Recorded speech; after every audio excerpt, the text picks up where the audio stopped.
ہمارے ذہنوں میں جو معیارات بیٹھے ہوئے ہیں وہ کیا ہے؟ کامیابی پیسے سے ہے، کامیابی جائیداد سے ہے، کامیابی کاروبار سے ہے، کامیابی شہرت سے ہے، کامیابی اقتدار سے ہے. یہ معیارات ہیں. جو جتنا دولت مند اتنا کامیاب، جو جتنا مشہور اتنا کامیاب، جو جتنا پاپولر اتنا کامیاب، جو حکومت پر پہنچ گیا کامیاب، جس نے بڑا کاروبار جما لیا کامیاب، جس نے بہت جائیداد بنا لی کامیاب. یہی ہے اصل میں ساری بس کی گانٹھ. جو تصور کامیابی کا ہوگا اسی کے مطابق آپ کی بھاگ دوڑ ہوگی، اسی کے لیے جد و جہد ہوگی، اسی کے لیے توانائیاں صرف ہوں گی، اسی کے لیے دن رات کی مشقت ہوگی. یہ ہے اصل شے جس کی یہاں نفی ہو رہی ہے. کامیابی دولت سے نہیں، کامیابی شہرت سے نہیں، کامیابی اقتدار اور طاقت اور حکومت سے نہیں، بلکہ کامیابی ہے ایمان سے، عمل صالح سے، تواصی بالحق سے، تواصی بالصبر سے.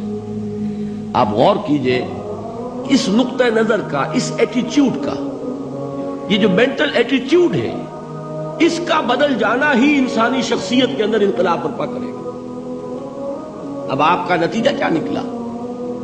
اگر تو دولت سے کامیابی ہوتی تو قارون بہت کامیاب تھا، اگر حکومت سے کامیابی ہوتی تو فرعون اور نمرود بہت کامیاب تھے. کامیابی ان سے نہیں ہے. کامیابی انسان دولت میں قارون کی دولت تک پہنچ جائے اور دنیا میں دبدبہ اور اقتدار اور سلطنت اور حکومت کے اعتبار سے وہ نمرود اور فرعون کا مقام حاصل کر لے، وہ ناکام ہے، خائب ہے، خاسر ہے، برباد ہے. اور ابو ذر غفاری کامیاب ہے، چاہے ان کے پاس کچھ نہیں تھا، جھونپڑی تک نہیں تھی، کوئی گھر نہیں تھا.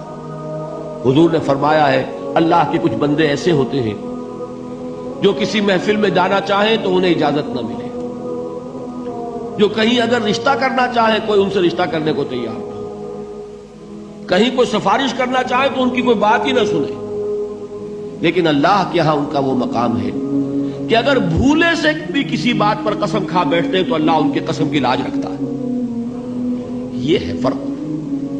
یہ جان لیجیے اچھی طرح.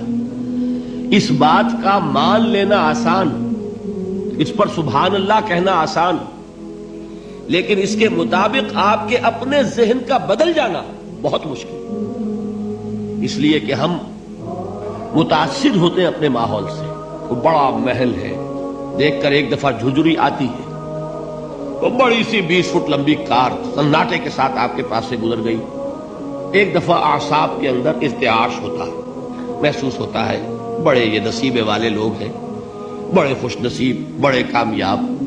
حالانکہ کچھ معلوم نہیں کہ یہی سب سے بڑی بد نصیبی ہو سکتا ہے کہ یہی سب سے بڑی ناکامی ہو. اگر ذہنوں میں یہ بات بیٹھ جائے کامیابی کس شے سے.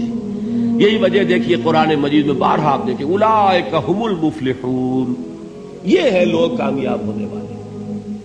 آج یہ آپ نے نماز میں وہ آیات سنی، یا ایھا الذین آمنوا ارکعوا واسجدوا واعبدوا ربکم وافعلوا الخیر لعلکم تفلحون. اے ایمان والو، رکوع کرو، سجدہ کرو، اپنے رب کی پرستش اور بندگی کرو اور اچھے کام کرو تاکہ تم کامیاب ہو جاؤ. تو کامیابی کن چیزوں سے ہے؟ یہ ہے سب سے بڑا سبق.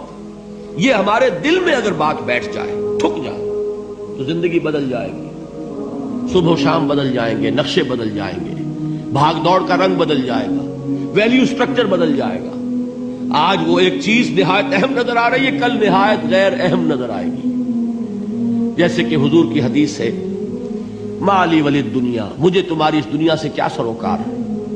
انما مثلی کراکب استظل تحت شجرۃ ثم راح فترکها، میری مثال تو اس سوار کی سی ہے جو تھوڑی دیر کے لیے ایک درخت کے سائے میں ٹھہرتا ہے سستانے کے لیے، پھر وہ اپنا راستہ لیتا ہے. اسے اس درخت سے مستقل تعلق اس کا نہیں ہے، وہ اس کا گھر نہیں، وہ اس کی منزل نہیں. اسی طرح یہ دنیا میرا گھر نہیں ہے.